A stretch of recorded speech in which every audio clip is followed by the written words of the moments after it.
बिस्मिल्लाहिर्रहमानिर्रहीम। मेरे तमाम देखने और सुनने वालों को अस्सलामु अलैकुम।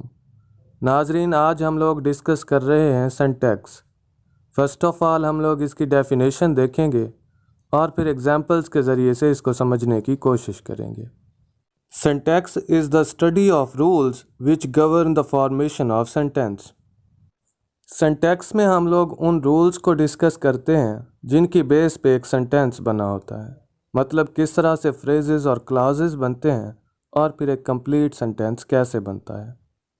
सिंटैक्स में दो बातों का बहुत ख्याल रखा जाता है। पहली ये कि sentence grammatical point of view से ठीक हो और दूसरा ये कि वो मुनासिब मीनिंग भी देता हो। मिसाल के तौर पर अब हम एक सेंटेंस लेते हैं, शी सॉ अ डॉग। तो ये sentence grammatical point of view से भी ठीक है और मुनासिब मीनिंग भी देता है। जबकि अब हम एक और सेंटेंस लेते हैं कि डॉग वाज टेलिंग अ लाई। अब ये sentence grammatical point of view से तो ठीक है लेकिन मुनासिब मीनिंग नहीं देता क्योंकि कुत्ता कभी बोलता नहीं है। इसके बाद हमारे पास आ जाता है डीप स्ट्रक्चर और सरफेस स्ट्रक्चर।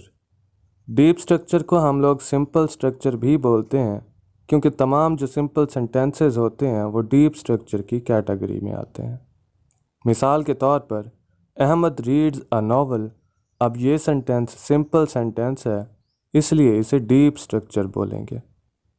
सरफेस स्ट्रक्चर को कुछ इस तरह से डिफ़ाइन किया जाता है कि जब सिंपल सेंटेंस से हम कोई न्यू सेंटेंस ड्राइव करते हैं तो इसको सरफेस स्ट्रक्चर कहते हैं।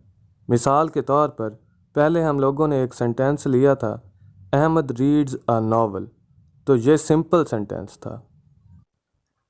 लेकिन जब हम इसे एक और सेंटेंस ड्राइव करते हैं, does Ahmad read a novel, तो ये ड्राइव्ड सेंटेंस सरफेस स्ट्रक्चर है।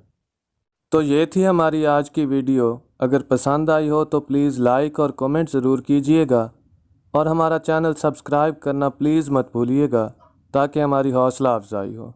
हमारी नेक्स्ट आने वाली वीडियोज़ तक अल्लाह निगहबान।